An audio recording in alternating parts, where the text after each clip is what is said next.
اهلا بيكم في حلقه جديده من هجرب اقول لك. في حلقه النهارده هنجرب كل حاجه حلوه اللي طالعه ترند اليومين دول من محلات اللي بتقدم الحلو، متروس وبلبن وعدنان ووزير الحلو. لو دي اول مره تتفرج علينا فما تنساش تعمل اشتراك وما تنساش تعمل لايك.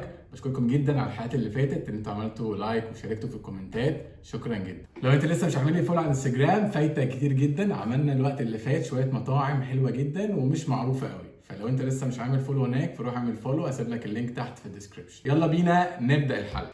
اول حاجه هنبتدي بيها بعدنان. عدنان يا حل الحلو.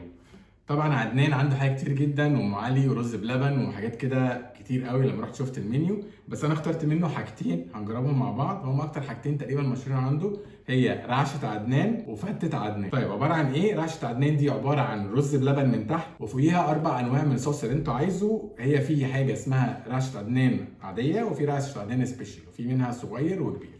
العاديه دي بيبقى فيها لوتس واوريو، والسبيشال دي بيبقى كلها مكسرات، لوز وفستق وبندق ومش فاكر ايه حاجه تاني. الثانيه دي بقى هي الاختراع اللي هو هنقارنه شويه بوزير الحلو وبلبن. الاختراع ده عباره عن ايه؟ اللي هي فتة عدنان، عباره عن رز بلبن وفوقيها ملفيه اللي هو بيتعمل منه ام علي وفوقيها صوصين من اختيارك.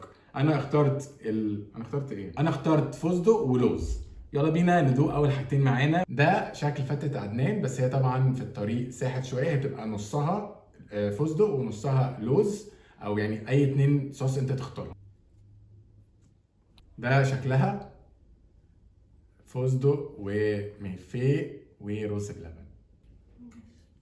طعمها حلو قوي بصراحه. احسن حاجه عجباني فيها ان هي مش مسكره قوي، مش اللي هي تاكل معلقه وتحس المعلقه التانيه ان انت خلاص مش قادر، لا هي انا اكلت معلقتين منها. السكر بتاع الرز بلبن تقريبا الرز بلبن عامل من غير سكر، والملفيه طبعا ما فيهوش سكر، والصوص اللي فوق هو اللي مسكر قوي. فانت الميكس مع بعضه لذيذ، طعم الملفيه حلو وطعم الرز بلبن مع السكر بتاع الفستق جامد. تعالوا ندوق الصوص التاني اللي هو تقريبا لوز على ما اتذكر يعني.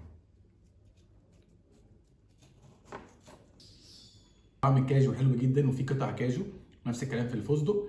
يعني بصراحه حلو قوي وموازن الطعم والسكر قليل مش جامد قوي. تاني واحده رعشه عدنان، دي فيها 4 صوصات، بندق وكاجو وفستق ولوز. هي عباره عن رز بلبن وعليها الصوص ده من فوق، ما فيهاش بقى المنفيه دي، فهي تقريبا زي بعض بس دي فيها منفيه في النص. دي هندوق دلوقتي اللي بالبندق.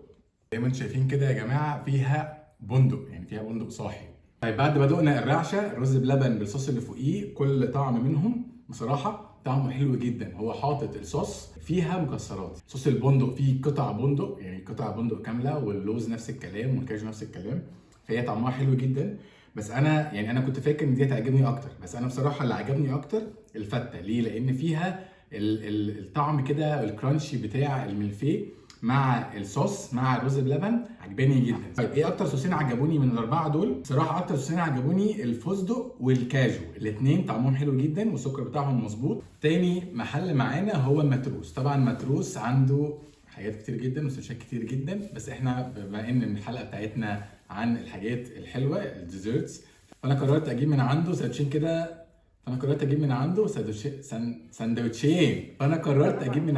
سندوتشين كده نجربهم ونشوف بيقولوا ايه. ده شكل السندوتشين، واحد بالبيستاشيو وعليه شوكولاته بيضاء طبعا بيبظ، ده بالكندر وعليه شوكولاته زي ما انتم شايفين كده، يعني حاجه مفيش بعد كده. انا مش هتكلم يعني انا قلقان اخد الخطوه دي. طبعا لو انت مش من الناس اللي بتحب الشوكولاته في السندوتشات، او انت ما كنتش بتعمل شوكولاته اللي هي السايحه السبريد في الساندوتش، ده بالنسبه لك مش هيعجبك قوي. بس هي عباره عن كريمه مباني جوه ساندوتش وعليها الصوص بقى اللي انت يعجبك، يعني في لوتس بقى، في شوكولاته عاديه، في يعني مش عايز اقول لكم. انا الصراحه يعني متحمس ادوق قوي. طيب يا جماعه طعمهم يعني مش عايز اقول لكم، يعني مفيش بعد كده. طعم الشوكولاته فيه كده تحس انك بتاكل شوكولاته كتير، يعني طعم الكريمه مش باين ان هي كريمه، بس باين ان انت بتاخد يعني جرعه كده من السكر والصوصات الكتير قوي. فيعني بصراحه يعني طعمه حلو قوي. اللي عجبني اكتر الكندر، بس هو انت مش هتقدر تاكل منه اكتر من 2 بالكتير قوي. على فكره هو عنده حوادق، عنده شيدر سايحه بقى ورومي وشويه حاجات كده برده وسوسيس معاها، ممكن نبقى نجربه في حلقه لوحدهم. صوص الفستق حلو قوي وطعمه باين ان هو فستق، يعني الخامات اللي هو بيستخدمها حلوه جدا. والكندر بصراحه فاجئتني، يعني اكني كده عارفين الكندر اللي احنا كنا بناكلها اللي هي الشوكولاته الكندر اللي هي جوه البسكوت، نفس الصوص بالبندق كده، طعمها روعه، يعني اكني باكلها بالظبط. التحدي معانا وده احنا جايين فيه نحل خلاف. طبعا بلبن طلع فجاه وعمل بروباجندا جامده قوي وقال لك انا عندي كشري حلو. طبعا الناس كلها قاعده تروح وتدوق مش عارف ايه وكده. طلع لك بقى محل تاني اسمه وزير الحلو، قال لك ده احنا اللي عاملينه من زمان وعاملينه من قبله. فاحنا جايين دلوقتي مش هيفرق معانا بقى مين عمل قبل مين، احنا جايين دلوقتي نقرر الطعم ايه والشكل ايه والكميه ايه.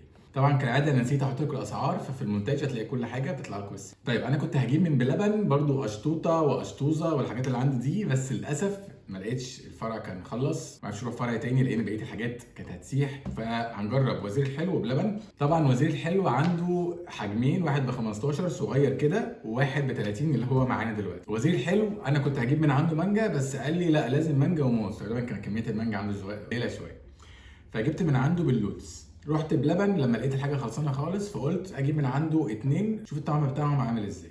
جبت بالمانجا وجبت بالبيستاشيو الفستق. طبعا اول ما تشوفوا كده البراندنج هتعرفوا ان ده من وزير الحلو. العلبه دي تعرفوا بتاع مين؟ لا طبعا. انا مستغرب جدا محل زي بلبن يكون مش عامل براندنج للعلبه بتاعته. يعني ده حجم بتاع بلبن اللي هو بالبيستاشيو. طبعا كميه الصوص عليه مش زي الصور خالص ومش زي الفيديوهات اللي احنا شفناها، والكميه قليله، يعني الطبق مش مليان للاخر.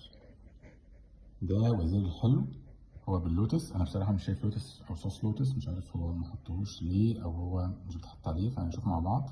بس عليه مكسرات. وده بتاع بلبن اللي بالمانجا. يلا بينا ندوق كل واحد ونقول طعمنا فيه بكل صراحه. يلا بينا ندوق كل واحد ونقول راينا فيه بكل صراحه.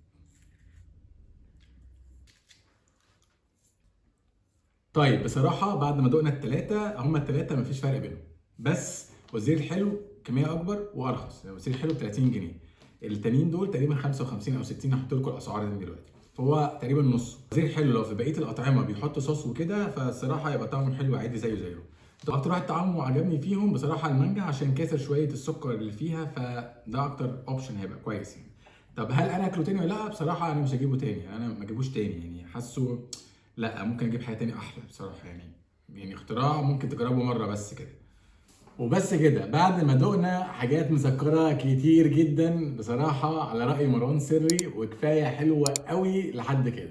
وصلنا لاخر الحلقه ويا رب تكون عجبتكم. شكرا جدا لو بتتفرج علينا لحد هنا، وما تنساش تعمل لايك وشير وسبسكرايب لو عجبتك الحلقه. وبس كده، سلام.